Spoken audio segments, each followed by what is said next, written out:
ഈശോമിശിഹായ്ക്ക് സ്തുതിയായിരിക്കട്ടെ. ഈശോയുടെ സ്നേഹമുള്ളവരെ, സഭാപ്രസംഗന്റെ പുസ്തകം 3-ാം അധ്യായം 1-ാം തിരുവചനം. എല്ലാറ്റിനും ഒരു സമയമുണ്ട്, ഭൂമിയിലുള്ള സമസ്ത കാര്യങ്ങൾക്കും ഒരവസരമുണ്ട്. നോമ്പിലേക്ക് ഞാനും നിങ്ങളും പ്രവേശിച്ച് ഞാനും നിങ്ങളും ദൈവത്തിനു മുമ്പിൽ ഒരവസരത്തിനായി വീണ്ടും കാത്തിരിക്കുന്ന സമയമാണ്. എന്റെയും നിങ്ങളുടെയും ജീവിതത്തിൽ നിരാശയിലും സങ്കടത്തിലും വേദനയിലും നൊമ്പരങ്ങളിലുമൊക്കെ ഞാനും നിങ്ങളും കടന്നുപോയിട്ടുണ്ട്.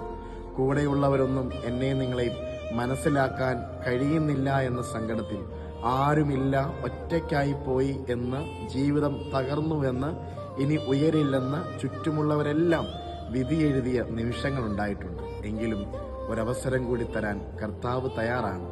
നിനക്ക് എത്രത്തോളം ഉയരാൻ കഴിയുമോ അത്രത്തോളം നിന്നെ ഉയർത്താൻ, നിന്നെ മാനിക്കുന്നൊരു ദൈവം നിന്റെ കൂടെയുണ്ട്. അവൻ വീണ്ടും ഒരവസരം കൂടി ഈ നോമ്പിന്റെ കാലത്ത് നൽകുന്നു. അവനിലേക്ക് ഒരു പടി കൂടി നമുക്ക് അടുക്കാം.